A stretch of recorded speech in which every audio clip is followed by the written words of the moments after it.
네, 안녕하세요. 퇴저풀에서 현호 역할을 맡은 장연우라고 합니다. 안녕하세요. 태권도의 저주를 풀어줘에서 이도의 역을 맡은 김누림이라고 합니다. 안녕하세요. 태저풀에서 신중 역할을 맡은 배우 이선입니다. 반갑습니다.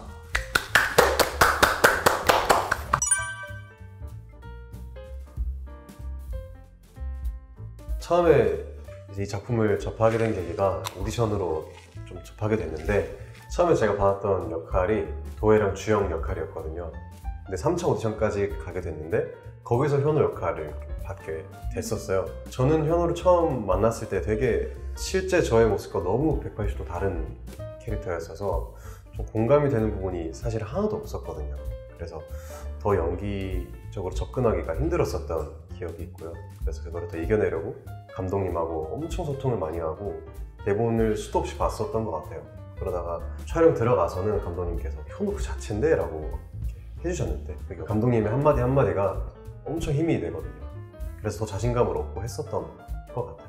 마지막 다 찍고 나서는 쓸쓸한 부분도 있었고, 계속 그 현호의 어떤 상황과 입장을 계속 고려해서 연기를 하다 보니까 더 마음이 애린 순간도 있었고 홀가분한 것도 있었고, 끝나고 나니까 그랬었습니다. 저도 오디션을 통해 들어가게 됐고요. 처음에 1차 오디션을 보고 붙고 2차 오디션을 보기 전에 전체 대본을 보내주셨는데, 그거를 읽었을 때 대본이 정말 마음에 들었어요. 너무 재밌고 뭔가 기승전결이 완벽한 느낌이었고, 그리고 제가 도혜를 누구보다 잘할 수 있겠다 라는 생각이 들었습니다. 제가 처음에 도혜라는 캐릭터를 접했을 때 굉장히 좀 마음이 아픈 캐릭터였어요. 그래서 제가 이 도혜라는 인물을 연기함으로써 도혜에게 위로를 주고 싶었고, 모든 촬영이 다 끝난 이후에 도혜를 바라봤을 때 이 모든 서사를 다 이겨내고 지나고 정말 제목 그대로 저주를 푼 것 같은 그런 후련한 마음과 그런 도혜를 보내줘야 된다는 생각에 좀 뭉클한 마음이 제일 컸던 것 같습니다. 저는 배우로서 첫 작품이라 대본을 받았을 때 설레고 행복했어요. 주영이 첫인상은 10대 때는 되게 순수하고 밝고 그런 장난꾸러기의 모습이었다면 30대 때는 내면적으로 성숙하고 그런 어른스러운 모습이었다고 생각을 해요. 이제 마지막 촬영 때 주영이라는 그 캐릭터를 떠나보낸다는 거에 좀 아쉬웠지만, 그래도 주영이라는 캐릭터를 연기할 수 있어서 정말 행복했던 것 같습니다.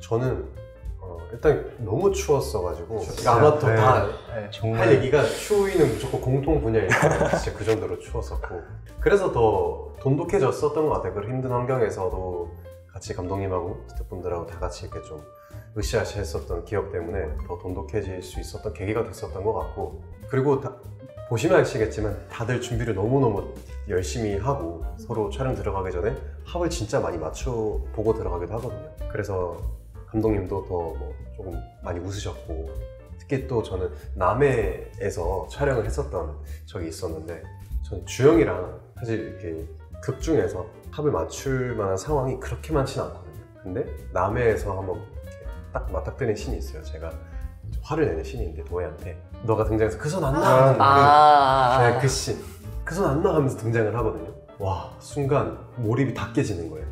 너무 웃겨가지고 나는 큰일 났다, 웃으면 안 되는데. 근데 이제 하다 보니까 적응이 됐었고, 그 부분이 너무너무 재밌었고, 그리고 그 병규랑 성민이란 친구가 있어요. 그 친구들도 너무너무 재밌거든요. 그래서 같이 연기를 이렇게 하는데 우천 포인트가 너무 많았던 것 같아요. 제가 주영이랑 같이 했던 것 중에 기억나는 씬은 학생 때 도혜 집에서 같이 파닭을 먹는 씬이 있어요. 근데 그냥 저희끼리 좀 재밌게 신나게 먹으면 되는 씬이었는데, 주영이가 갑자기 애드립으로 파닭 춤을 추는 거예요. 근데 그게 너무 웃겨가지고 저도 막 웃으면서 따라 췄는데, 감독님께서 어느 정도였냐면 그거 도혜랑 주영이 아니라 누림이랑 이선이라고 다시 하자고 해서. 근데 저는 그 씬이 제일 재밌었고요. 그리고 현호 형이랑 제 기억에 남는 씬은 마지막 화에 이제 주영이랑도 모든 저주를 풀고 현호랑도 모든 저주를 푸는 전화통화 씬이 있어요. 근데 제가 그날에 제 씬을 모두 다 끝내고 먼저 퇴근을 하고 현호 형이 그 다음에 통화하는 씬을 찍었는데, 제가 사실 그때 퇴근하고 친구 집에 놀러 갔었거든요. 근데 현호 형의 씬을 도와주기 위해 실제로 저랑 통화하면서 촬영을 했어요. 근데 저는 친구들이랑 놀고 있었는데 갑자기 전화를 받은 거라 그 친구 집 화장실에 혼자 이렇게 조용히 가서 혼자 조용히 연기했던 기억이 있습니다. 네, 재밌는 기억이 있습니다. 저는 진짜 추웠던 기억밖에 없어. 12월 초에 시작해서 1월 말쯤에 끝냈던 것 같아요.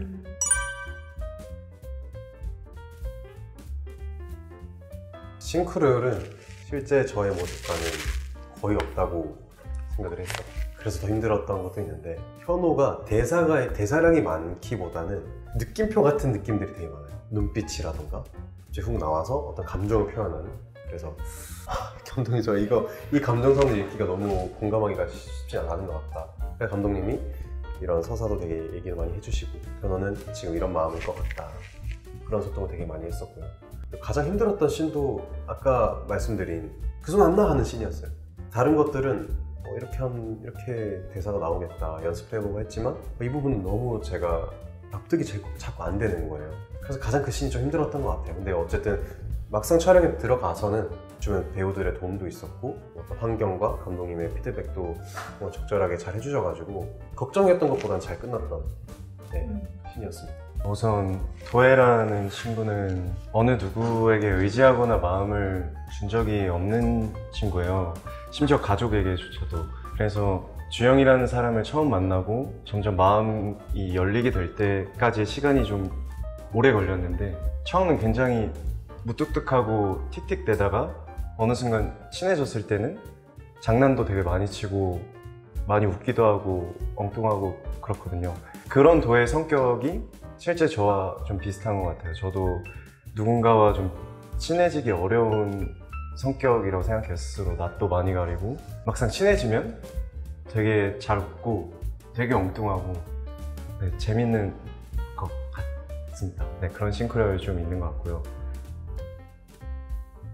하시나요? 저는 접근 방법을 일단 대본을 굉장히 많이 처음부터 끝까지 그냥 읽는 것 같아요. 그러다 보면 제 캐릭터뿐만 아니라 모든 캐릭터의 마음도 알 수 있고, 상대방의 마음을 알면 내가 이 씬에서 어떻게 연기를 해야 더 씬이 잘 전달될 수 있겠다도 알 수 있거든요. 그래서 최대한 많이 읽고 많이 이해하는 쪽으로 도혜에게 접근을 했던 것 같습니다. 저는 찍을 때 가장 어려웠던 장면이 이제 주영이에게 저의 비밀을 들켰다는 것을 알았을 때 카페에서 서로의 모든 걸 다 터놓는 장면이 있어요. 마지막 화에. 그 씬이 왜 어려웠냐면, 저희가 찍기 한 달 전부터 계속 리딩 감독님이랑 했는데, 감독님께서도 계속 이 씬 중요하다고 말씀하셨고, 찍기 전날이나 막 전주가 되면 감독님께서도 불안해서 이거 어떡해요, 잘 준비하고 있죠, 어떡해요 이러면서 준비를 되게 부담스럽게 했었는데, 막상 씬에 딱 들어갔을 때는 그래도 그동안 준비했던 시간이 꽤 많아서도 있겠고, 또 그냥 그 상황이나 서로에게 집중하다 보니까 내가 걱정했었나 싶을 정도로 그냥 자연스럽게 잘 맞췄던 것 같아요. 주영이의 장난스러운 모습은 제가 편한 사람들이랑 있을 때 나오는 모습과 한 60, 70%? 90% 비슷하다고 생각을 해요. 처음에 제가 낯가림이 좀 많고, 그런데 그래도 좀 친하다 보면 장난도 많이 치고 그러거든요. 제가 주영이라면 여기서 어떻게 했을까, 그리고 왜 그렇게 생각을 했을까, 이런 질문을 던지면서 주영이의 캐릭터를 천천히 만들어 나갔던 것 같아요. 그래서 싱크로율이 한 60, 70% 정도 되는 주영이가 나오지 않았나 싶습니다. 찍을 때 어려웠던 씬은 운전하는 씬이요. 원래는 운전을 잘 안 하고 다니는데 촬영 전에 그래도 운전 연습을 많이 했어요. 근데 막상 또 이제 들어가 보니까 운전하는 게 어렵더라고요. 확실히 봉고차는 크기가 크니까 또 뒤에 애들도 타고 있어가지고 걱정을 많이 했어요. 긴장도 많이 하고. 평소 운전 안 하다 보니까.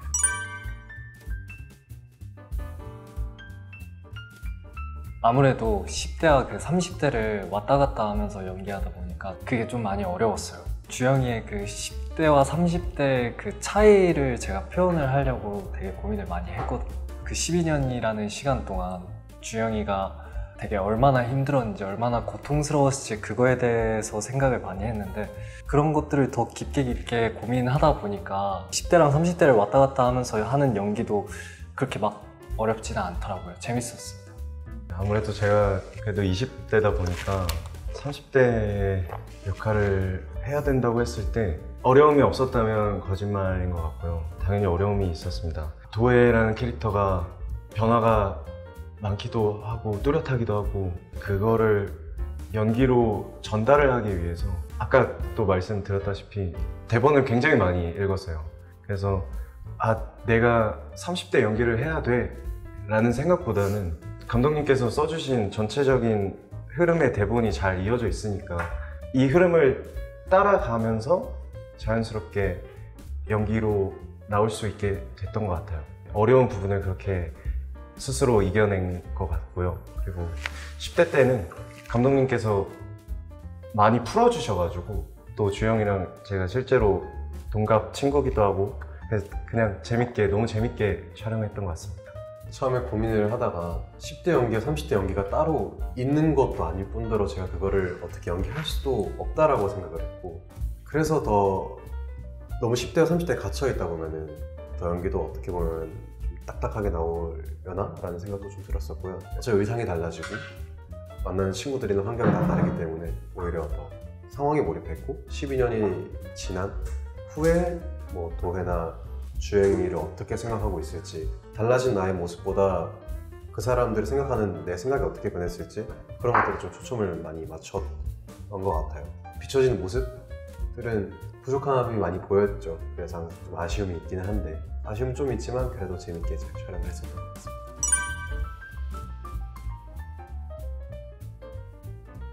만나서 반갑다. 우리 태저풀 많이 사랑해주고 꼭 봐줬으면 좋겠어. 꼭.